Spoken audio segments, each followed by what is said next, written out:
వి gold trusted gold buyers మీరు తాకట్టు పెట్టిన బంగారాన్ని విడిపించి ఈ రోజు ఉన్న మార్కెట్ ధరకు కొనబడును.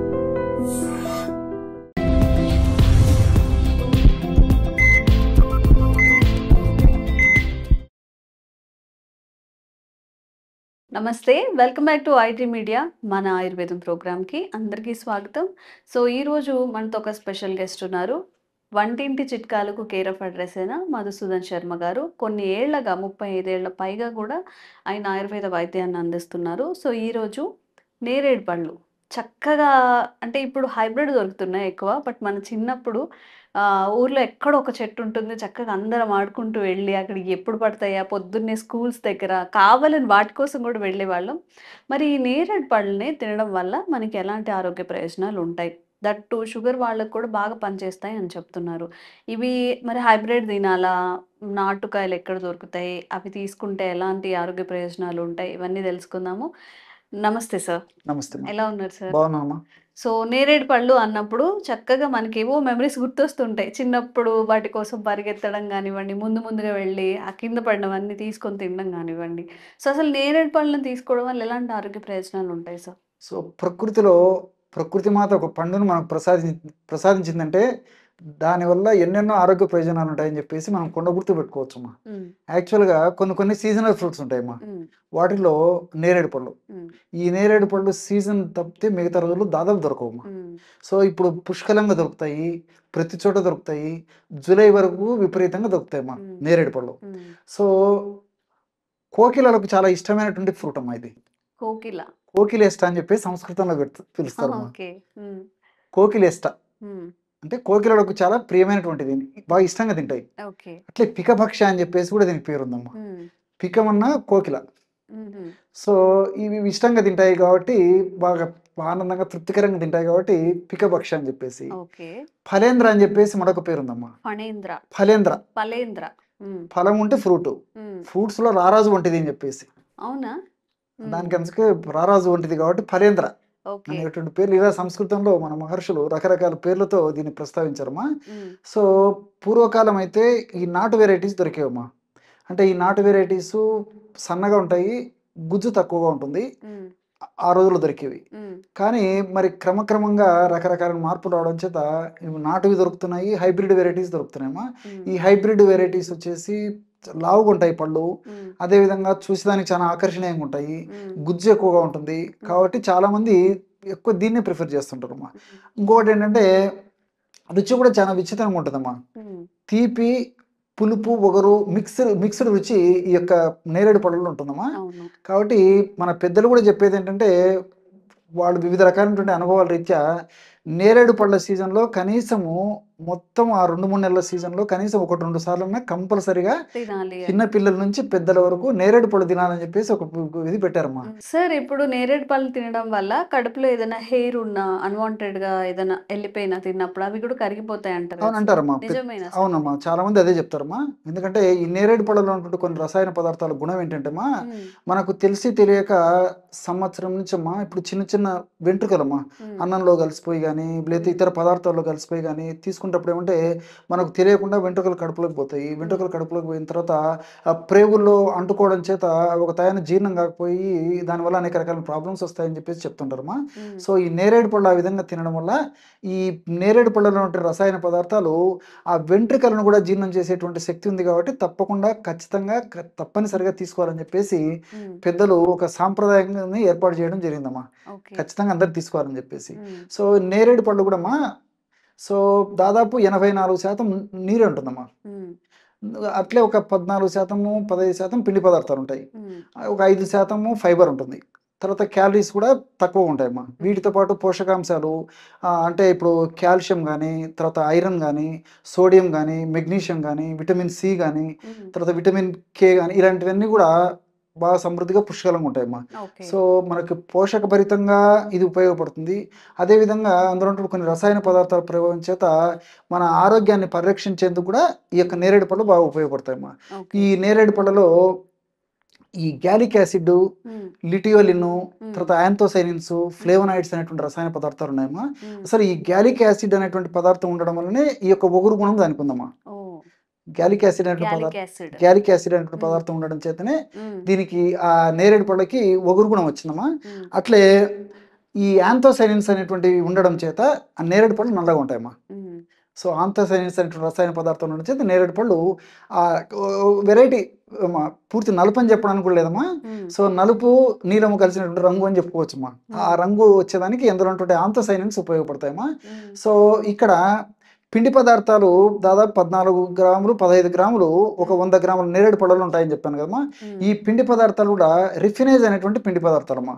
అంటే ఈ రిఫినేజ్ అనేటువంటి పిండి పదార్థాల గుణం ఏంటంటే త్వరగా జీర్ణం కావు. సర్వసాధారణంగా డయాబెటిక్ పేషెంట్స్, షుగర్ వ్యాధిగ్రస్తులు పిండి పదార్థాలు ఎక్కువ తీసుకోకూడదని చెప్పేసి వైద్య ప్రపంచం చెప్తుంది అమ్మా. మరి ఇందులో పిండి పదార్థాలు కూడా బాగానే ఉన్నాయి. అంటే 100 గ్రాములు దాదాపు 14 గ్రాములు 15 గ్రాములు ఉన్నాయమ్మా. సో అయినా ఆ రిఫినేజ్ అనేటువంటి పిండి పదార్థాలు కాబట్టి తీసుకున్నప్పటికి కూడా జీర్ణం కావమ్మా. అది విసర్జన రూపంలో బయటకు వెళ్ళిపోతాయి. సో తీసుకున్నా అందుకే షుగర్ పేషెంట్స్ కూడా నిరభ్యంతరంగా చక్కగా కావాల్సిన దగ్గర తీసుకోవచ్చు అని చెప్పేసి కూడా డాక్టర్లు సూచిస్తుంటారమ్మా. సో కాబట్టి షుగర్ పేషెంట్స్ కూడా తీసుకోవచ్చు. తర్వాత ఇంకోటి ఏంటంటే ఇందులో లిటియోలిన్ అని చెప్పేసి ఒక కెమికల్ ఉందమ్మా. లిటియోలిన్, ఈ లిటియోలిన్ గుణం ఏంటంటే మన జీర్ణ వ్యవస్థలో అమైలేజ్ అనేటువంటి ఒక ఎంజైమ్ ఉత్పత్తిని తగ్గిస్తుంది. అసలు అమైలేజ్ అనేటువంటి ఎంజైము మన జీర్ణ వ్యవస్థలో ఎందుకు పనిచేస్తుందంటే పిండి పదార్థాలను బాగా జీర్ణం చేసేదానికి. మనం ఇడ్లీ తింటాము, తర్వాత ఈ పూరీలు తింటాము, గోధుమతో తయారు చేసినటువంటి కొన్ని ఇతర పదార్థాలు తీసుకుంటాము, భోజనం చేస్తాము. తీసుకునే పదార్థాలు కూడా ఎక్కువ శాతం మనం కార్బోహైడ్రేట్స్ పిండి పదార్థాలు ఆహారాన్ని తీసుకుంటుంటాము. సో ఈ పిండి పదార్థాలు బాగా జీర్ణం అవుతున్నాయంటే దానికి మన దేహంలో ఉత్పత్తి అయ్యేటువంటి అంటే జీర్ణ వ్యవస్థలో ఉత్పత్తి అయ్యేటువంటి ఆల్ఫా అమైలేజ్ అనేటువంటి ఎంజైమ్. సో ఈ లిటియోలిన్ అనేటువంటి రసాయన పదార్థం ఈ యొక్క నేరేడు పళ్ళలో ఉండడం చేత ఇదేం చేస్తుందంటే ఈ ఆల్ఫా అమైలేజ్ అనేటువంటి ఒక ఎంజైమ్ ఉత్పత్తిని తగ్గిస్తుందమ్మా. ఎప్పుడైతే ఎంజైమ్ ఉత్పత్తి తగ్గిపోతుందో మీరు పిండి పదార్థాలు ఎక్కువ తీసుకున్నప్పటికీ జీర్ణం చేసేటువంటి ఎంజైమ్ లేదు కదమ్మా. అప్పుడు చాలా స్లోగా జీర్ణం కావడము ఆ పద్ధతులు జరుగుతుంది. కాబట్టి షుగర్ త్వరగా పెరగకుండా ఉండేందుకు కూడా ఇది పరోక్షంగా ఉపయోగపడుతుంది. అంతేకాకుండా రెండోది ఏంటంటే యాంథోసైనిన్స్ అని చెప్పేసి చెప్పాను మీకు మొదట్లో ప్రస్తావించేటప్పుడే. ఈ యాంథోసైనిన్స్ గుణం ఏంటంటే జీర్ణ వ్యవస్థలో ఇంక్రెటిన్స్ అని చెప్పేసి ఒక హార్మోన్స్ ఎక్కువ డెవలప్ చేస్తాయి. సో ఎప్పుడైతే ఇంక్రెటిన్స్ అనేటువంటి హార్మోన్స్ ఎక్కువ ఉత్పత్తి అవుతాయో ఇవేం చేస్తాయంటే ఈ ప్యాంక్రియాస్ పక్కన ప్యాంక్రియాస్ ఉంటుందమ్మా. ఈ ఇన్సులిన్ ఉత్పత్తి చేసేటువంటి ప్యాంక్రియాస్ను స్టిమ్యులేట్ చేసేసి ఇన్సులిన్ ఎక్కువగా ఉత్పత్తి అయ్యేటట్టు ఈ యాంథోసైనిన్స్ ఉపయోగపడతాయి. సర్వసాధారణంగా ఏమంటే మనకు పిండి పదార్థాలు వల్ల ఈ గ్లూకోజ్ తయారయ్యి ఆ గ్లూకోజు మరి రక్తంలో కలిసిన తర్వాత కొన్ని ప్రక్రియలు జరిగేసేసి ఆ యొక్క రక్తంలో ఉన్నటువంటి గ్లూకోజ్ కణంలోకి వెళ్ళాలంటే ఇన్సులిన్ అవసరం. ఇన్సులిన్ ఉత్పత్తి బాగున్నప్పుడు దాని యొక్క పనితనం వల్ల ఈజీగా మరి రక్తంలో ఉన్నటువంటి చక్కెర కూడా త్వరగా కణంలోకి పోయేదానికి అవకాశం ఉంటుంది. అట్లే ఇందులో ఫైబర్ శాతం కూడా ఉందమ్మా. సో ఈ విధంగా వివిధ రకాలైనటువంటి ప్రయోజనాలు ఉన్నాయి కాబట్టి ఇందులో ఔషధ గుణాలు ఉన్నాయి, అదేవిధంగా మరి పోషక గుణాలు ఉన్నాయి కాబట్టి శరీరాన్ని ఆరోగ్యవంతంగా ఉంచేందుకు కూడా ఇది ఉపయోగపడుతుంది. మరి ఉన్నప్పటికీ ఇది తీసుకునేటప్పుడు మాత్రము కొన్ని జాగ్రత్తలు తీసుకోవాలి. ఎలాగంటే మిగతా పళ్ళలాగా ఆవురావురు తినడం వల్ల ఒక్కోసారి గొంతు పట్టేసినట్టు ఉండడము, తర్వాత కొంచెం అనీజీగా డిస్కంఫర్ట్ ఉండడము కడుపులో ఇలాంటివి ఉంటాయమ్మా. సో కాబట్టి ఏంటంటే నిదానంగా నమిలి తినాలమ్మా. సో బాగా నిదానంగా నమిలి తినడం వల్ల నోట్లో లాలాజలం బాగా ఊరుతుంటుంది కాబట్టి బాగా నోట్లో లాలాజలం ఊరినప్పుడు అనిపించదు, లాలాజలము చారత్వం ఉంటుంది కదమ్మా. సో అది కలవడం వల్ల ఏమైతుందంటే ఈ గొంతు పట్టేయడం కానీ ఉగరుగా అనిపించడం కానీ స్టమక్లో డిస్కంఫర్ట్ ఉండడం కానీ అట్లా ఉండదు. కాబట్టి నిదానంగా బాగా నమిలి మింగేశారమ్మా. అదొకటి. రెండోది ఏంటంటే మరి కాస్త జస్ట్ పెప్పర్, ఈ మిరియాల పొడి, అదేవిధంగా కాస్త ఉప్పు నీళ్లు చల్లేసి తినాలమ్మా. చాలా మందికి తెలియదు అది. మిరియాల పొడి ఉప్పు అమ్మా, నీళ్ళలో ఉప్పు వేసేసి లిక్విడ్ తయారు చేస్తాం. ఉప్పు నీళ్లు, సాల్ట్ వాటర్ జస్ట్ కొద్దిగా స్ప్రింకిల్ చేసి తింటే టేస్ట్ బాగుంటుంది, గొంతు పట్టేయడం ఉండదు, కడుపులో వికారంగా ఉండదు. సో అలా తీసుకోవచ్చు. తర్వాత దాదాపు ఒక 20 నేరేడు పళ్ళ వరకు కూడా తినొచ్చమ్మా. సో 10 నుంచి 20 నేరేడు పళ్ళ వరకు ఒక డోసు తీసుకోవచ్చు, ఇబ్బంది ఏమి ఉండదు. సో ఈ పద్ధతిలో అవగాహన స్పృహతో ఆ యొక్క నేరేడు పళ్ళను సీజనల్లో సద్వినియోగం చేసుకోవడంలో చాలా చాలా ఉపయోగాలు ఉన్నాయమ్మా. రెండోది ఏంటంటే చెప్పాను కదమ్మా, ఇందులో ఫలేంద్రాన్ని ఫస్ట్లో చెప్పాను, ఫలాల్లో రాజు వంటిదేని ఉన్నటువంటి ఫ్రూట్స్లో మనకు అవైలబుల్ ఉన్నటువంటి ఫ్రూట్స్లో హైయెస్ట్ యాంటీ ఆక్సిడెంట్స్ ఎందులో ఉంటాయంటే నేరేడు పళ్ళలో ఉంటాయని చెప్పేసి కూడా చెప్తారమ్మా. సో మనకు యాంటీ ఆక్సిడెంట్ చాలా అవసరం. ఈ యాంటీ ఆక్సిడెంట్స్ ఉన్నటువంటి పదార్థాలను వాడుకోవడం వల్ల బాడీలో ఉన్నటువంటి కణాలు చాలా చైతన్యవంతమై, కణజాలాలు చాలా చైతన్యవంతమై రోగనిరోధక శక్తిని పెంచేందుకు చాలా ఉపయోగపడతాయమ్మా. సో సర్వసాధారణంగా ఈ వర్షాకాలం ప్రారంభంలోనే ఈ యొక్క పండు మనకు దొరుకుతాయి కాబట్టి వర్షాకాలంలో వర్షపు నీరు ప్రభావం చేత, మురికి నీరు ప్రభావం చేత, నీళ్లు కలుషితం కావడం చేత వివిధ రకాలైనటువంటి వ్యాధులు వచ్చేటువంటి పరిస్థితి ఏర్పడుతుందమ్మా. సో మనం ఈ నేరేడు పళ్ళను తీసుకోవడం వల్ల ఈ యాంటీ ఆక్సిడెంట్ ప్రాపర్టీస్ దీనికి బాగా ఉన్నాయి కాబట్టి విపరీతంగా వ్యాధి నిరోధక శక్తి పెరిగిపోతుందమ్మా. రెసిస్టెన్స్ పవర్, ఇమ్యూనిటీ పవర్ బాగా పెరగడం చేత మనం పొరపాటున మనకు తెలిసి తెలియక ఏదైనా కొంచెం ఈ యొక్క నీళ్లు, ఇన్ఫెక్టెడ్ నీళ్లు కానీ ఇన్ఫెక్టెడ్ ఫుడ్ తీసుకున్నప్పటికీ మన బాడీలో ఉన్నటువంటి రెసిస్టెన్స్ యొక్క ప్రభావం చేత జబ్బులు రాకుండా ఉండేందుకు కూడా మరి అందుకే మనం చెప్పాను ప్రకృతి మాత ప్రసాదించింది. దానికి కారణం ఏంటంటే మరి ముఖ్యంగా ఈ కాలంలో జబ్బులు వచ్చేటువంటి సీజన్ కాబట్టి ముందు జాగ్రత్తగా కొన్నాళ్ల పాటు మరి ఈ పద్ధతిలో ఈ సీజన్లో నేరేడు పళ్ళు వాడుకోవడం వల్ల ఈ ఇన్ఫెక్షన్ సంబంధించిన జబ్బులు రాకుండా ఉంటాయి. ఒకవేళ జబ్బులు వచ్చినప్పటికీ ప్రాణాపాయం లేకుండా ఏదో కొద్ది గొప్ప ఉండి చాలా త్వరగా తగ్గేందుకు కూడా అవకాశం ఏర్పడుతుంది. కాబట్టి వీటన్నిటి దృష్టి ఉంచుకొని మన పెద్దలు కూడా సంప్రదాయం పద్ధతిలో ఖచ్చితంగా పిల్లల నుంచి పెద్దల వరకు నేరేడు పళ్ళు తినాలని చెప్పేసి వాళ్ళు చెప్పడం జరిగిందమ్మా. పెద్దల మాట సద్దిమూట. ఇప్పుడు వచ్చే సీజనల్ చేంజెస్ కూడా మనం తట్టుకొని రెసిస్టెన్స్ పవర్ వచ్చేలాగా కూడా నేరేడు పళ్ళు మనకి యూజ్ అవుతాయి. ఓకే, సో ఇన్ని ప్రయోజనాలు ఉన్నాయండి నేరేడు పళ్ళు తినడం వల్ల. చక్కగా మనకి మార్కెట్లో ఇప్పుడు ఎక్కడ చూసినా కానీ నేరేడు పళ్ళు కనిపిస్తూ ఉన్నాయి. డైలీ ఈ సీజన్ అయిపోయేలోపు అట్లీస్ట్ 2 times అయినా తినాలంట. చక్కగా తినేయండి. బొజ్జులో ఉన్న చిన్న పురుగులు కానీ, నులు పురుగులు, హెయిర్ ఇదంతా కూడా పోతుందంట. తప్పకుండా తినండి, మంచి ఆరోగ్య ప్రయోజనాలు ఉంటాయి. Thank you sir. నమస్తే.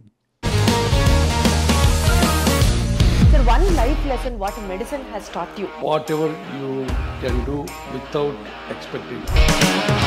బట్ ఐ రియలీ బిలీవ్ మన పాజిటివ్ యాటిట్యూడ్ ఉంటేనే మనం ఏదైనా సాధించగలం. గట్ ని మనం కరెక్ట్ గా డీల్ చేసినట్లయితే అది మనకి పాజిటివ్ హార్మోన్స్ ని రిలీజ్ చేస్తుంది. షుగర్ వచ్చిన వాళ్ళ పరిస్థితి ఏంటి? పొట్ట దగ్గర పెరిగితే దాన్ని ఆండ్రాయిడ్ అంటారు. ఆండ్రాయిడ్ ఫోన్ కదా. అసలు థాట్స్ ఎందుకు వస్తాయి? బ్రెయిన్ డెడ్ అంటే దానికి ప్రపంచం అంతా కూడా కొన్ని నిర్దిష్టమైనటువంటి లక్షణాలు. మానసికంగా ధైర్యంగా ఉంటే క్యాన్సర్ జయించవచ్చు. You are a doctor for a cause sir, అంతే. వాళ్ళకి వచ్చిన ఆదాయం కాకుండా ఫ్రీ సర్వీస్ ఎంతమందికో చేస్తారు.